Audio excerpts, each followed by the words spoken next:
सनातन सभ्यता के हिंदू लोग हम चाहते कि नहीं नहीं नहीं, वो वाला अब्दुल अच्छा है, ये वाला अंसारी अच्छा है। उसकी फिलॉसफी को जानते नहीं आप, इसलिए दिक्कत है। आप क्योंकि हम बेईमान हैं, हम गीता पढ़ते हैं, हम रामायण पढ़ते हैं, अपने स्वार्थों के लिए पढ़ते हैं। हम उस गीता को पढ़ने के बाद उसका जो सार है वो नहीं जानना है, हमें उसमें से क्या फायदे की चीज, किससे हमारी बीमारी में हमें फायदा हो जाए, बस इतना ही है कि हमने गीता पढ़ी है। गीता पढ़ने का मतलब यह नहीं होता कि क्लास में आपको 35 में से 50 नंबर लाने, ऐसा नहीं है। गीता पढ़ने का मतलब है कि एक इतना बड़ा ग्रंथ जिसने दुनिया का सबसे बड़ा फिलोसफर पैदा किया, और आज ऐसे फिलोसफर पैदा हो तो पता नहीं हम कितना गुणगान करेंगे, लेकिन हमने हमेशा अपनी चीज को इंफीरियर तरीके से देखा और हर दूसरे की घटिया चीज को इतना महान समझा कि ओहो हो ये तो बहुत अच्छे हैं। दुनिया का अगर सबसे बड़ा कोई फिलोसफर था जिसे हम जानते हैं, जिसकी गुजराती पूजा करते हैं, वो सिर्फ कृष्ण भगवान थे। जिसने भी ताली बजाई है, याद रखिएगा कृष्ण बनना है। कृष्ण ने उस समय के इतने बड़े युद्ध में एक योद्धा, उस योद्धा को जिसमें कायरता घुस गई थी, जो तर्क अगर मगर करने में लगा था, ये नहीं ऐसा होगा, देखो भगवान उधर लोग खड़े हैं जो मेरे शत्रु हैं, उसमें मेरे अपने रिश्तेदार भी हैं, मेरे चचा ताऊ भी हैं, मैं इनसे नहीं लड़ सकता। यही महाभारत के मैदान में हो रहा था कि नहीं हो रहा था। तो उस कृष्ण ने, जिसको हमने 70 सालों में अपनी लालच और मक्कारी के चलते माखन चोर बना दिया है, एक इतने बड़े महापुरुष को जिसने दुनिया की सबसे बड़ी फिलॉसफी दी, वो हमारे यहां माखन चुराते हैं। अब जब बच्चा इसको ये बताते हैं कि ये माखन चोर है, तो उसके दिमाग में तो चोर का मतलब कुछ और है, तो वो कहेगा ये कैसे भगवान है जो चोर है। तो आपके पास आपने बनाया, दो ही काम मैंने देखे हमेशा, और कैलेंडर छापने वाले मुसलमान नहीं थे, आप ही थे। एक कैलेंडर में वो माखन चुरा रहे हैं। अरे माखन ये भी तो कह सकते थे वो माखन खाते थे, चोरी शब्द का इस्तेमाल क्यों किया आपने? द मोमेंट चोरी वर्ड कहा तो आपके नोशन में क्या आता है? बच्चे चोरी, ओ एक तरफ बच्चे से कह रहे हो चोरी पाप है, दूसरी तरफ वो माखन चोर थे, तो वो तो उनको भी वही समझ रहा है। फिर दूसरा आपने एक पोस्टर बनाया कि वही कृष्ण जी, आज के पर्सपेक्टिव में, मैंने आज के बच्चे ने सत्तू नहीं खाया है, वो बेचारे ने मैगी खाया, वो इतनी बात पूछेगा, उससे ज्यादा लंबी कहानी नहीं पूछेगा। वो देख रहा है एक पोस्टर में माखन चुरा रहे हैं, दूसरे में गोपियां नहा रही हैं, उनके कपड़े लेके वहां बैठा हुआ है। अब कह बड़ा अच्छे चोर आदमी यार, तो ये इतनी गंदी हरकत कर। आज के पर्सपेक्टिव में देखें तो ये किसने बनाया? उस फिलोसफर के बारे में फिर एक नई कहानी इस देश में चली। आप सब जानते हैं, मेरी तो बैकग्राउंड नहीं है, इसलिए मैं तो बहुत लेटली इन सब चीजों पर मैंने रिसर्च की। अब आप मुझे बताइए कि किस महामूर्ख ने कह दिया कि देखो महाभारत को ये ग्रंथ घर में नहीं रखना चाहिए। यानी आपने, शत्रु ने कितनी खूबसूरती से आपको डिसआर्म कर दिया।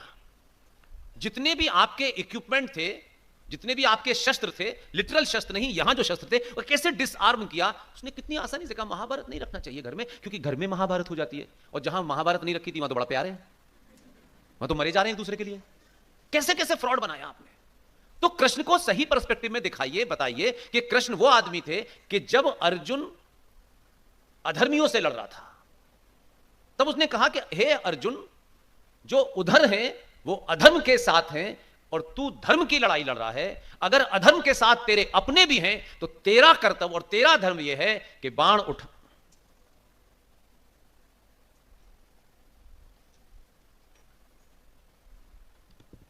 बाण उठा और अधर्मियों का नाश कर।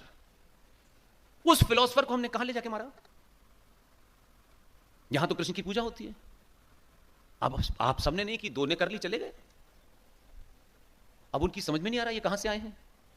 अब वो कहते हैं गुजरात है, मीठा खाना खाते हैं, मीठा बोलते हैं, ये कैसे लोग हैं, लड़ते नहीं, सेना में जाते नहीं, फलाना नहीं करते, ढमाका नहीं करते, लेकिन इनको देख के तो कुछ और ही लग रहा है।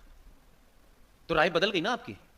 वहां जाकर के भी वो कहें कि मैं ये करूं, वो जो करना है, खाखड़ा फाफड़ा तो आज भी खाता है, वो अलग बात है, लेकिन आप तो अपने खाने का नाम भी ऐसा रखते हो जैसे लगता है मिसाइल है कोई, खाखड़ा बोलते लगता है कोई बम आने वाला है, ऐसा है ना देखने में। तो मेरे भाई, आप कर्म को मजबूत बनाइए, अपने होने पे गर्व कीजिए, अपने पास जो भी है उसके ऊपर आपको गर्व होना चाहिए। 2 पैंट हो, 10 पैंट हो, 50 साड़ी हो, उससे कोई फर्क होने वाला नहीं है। इसलिए अगर सुंदरता की निशानी मुझसे आप पूछें तो मैं छत्रपति शिवाजी की मां जीजाबाई को मानता हूं।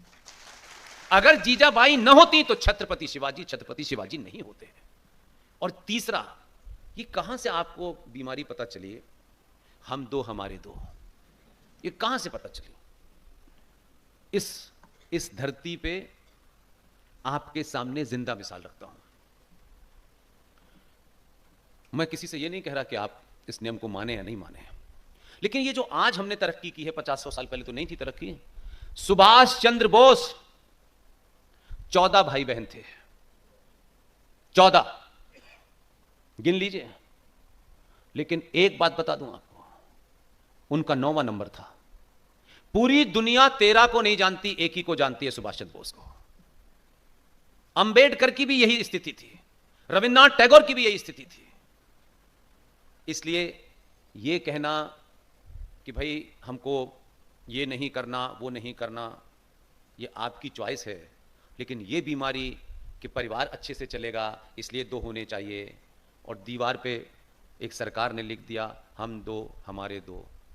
वैसे आपसे सुबह शाम अच्छी बातों के लिए कहो, उसे आत्मसात नहीं करते, दीवार पे लिखे हुए स्लोगन को आत्मसात कर लेते हो आप। लेकिन उसी दीवार पे लिखे स्लोगन को भाईजान ने पढ़ा, उसमें लिखा था हम 2 हमारे 2। उन्होंने आगे लिख दिया और बाकी तुम गिन लो। वो भी गरीब हैं, आपसे कम अमीर हैं, तब भी उनके यहां ये समस्या नहीं हो रही। ये समस्या हमारे यहां हो क्यों रही है कि हम अपने पड़ोसी से कंपटीशन में लगे हैं, हम एक अंधी दौड़ में शामिल हैं। संकट के समय घर में भाई नहीं होगा तो कौन सामना करेगा? आप पिछले ऑलमोस्ट 100 ईयर से युद्ध की स्थिति में हो, हर दिन जीने के लिए कोई ना कोई नया तरीका ढूंढ रहे हो। इस मोहल्ले में कुछ हो गया तो उस मोहल्ले में चले गए, वहां से कुछ हुआ तो यहां चले गए, फिर मकान बेच के कहीं और। ये जो खाना बदोश की आपकी जिंदगी चल रही है कि शाम के 7 बजे बेटा मत जाना, उधर मत जाना, इधर मत जाना, ऐसा लगता है कि आप भारत की आजाद जमीन पर रह रहे हो या किसी विदेशी जमीन पर रह रहे हो, जहां ये करने से ये हो जाएगा, वो करने से ये हो जाएगा, यहां खड़े नहीं हो जाएगा, 7 बजे के बाद बेटी नहीं आई तो पिताजी का बीपी ऊपर नीचे होने लगेगा। ये कौन सा देश है? किस देश में ऐसा होता? ये तो ऐसा लग रहा है कि एक घर के अंदर ही लोग डरे हुए तरीके से रह रहे हैं। आपकी बेटी है, आपका बेटा है, वो गया है तो आपको क्यों ये चिंता होगी कि वो सुरक्षित नहीं आएगा? इसका मतलब there is a some fear in your back of your mind. तो सब समाज है, सब अच्छे हैं, तो सब अच्छे हैं तो फिर चिंता क्यों है?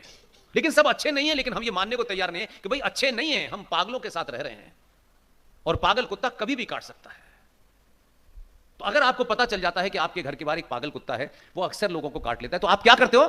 घर से निकलते वक्त उस कुत्ते के इलाज के लिए एक डंडा लेके निकलते हो। यार कहीं ऐसा ना हो ये आएगा तो कम से कम डंडा होगा, है ना? तो कुत्ते से बचने के लिए डंडा लेके चलते हो, लेकिन 2 पैर के कुत्ते से बचने के लिए क्या करते हो? मालूम है क्या करेगा वो? और पैदा कि ये वो करेगा क्योंकि उसकी किताब का हिस्सा ही है। इसलिए जब वो ये करता है तो कहता है मैं तो अल्लाह के हुक्म को पूरा कर रहा हूं। आप कृष्ण के हुक्म को पूरा करो ना, मने क्या किसी ने आपसे? लेकिन वहां वो नहीं करना है, वो तो फिर पुलिस वाला करेगा। तो पुलिस वाले को तो ड्यूटी है, जब तक थानेदार कहेगा नहीं तब तक वो कुछ करेगा नहीं।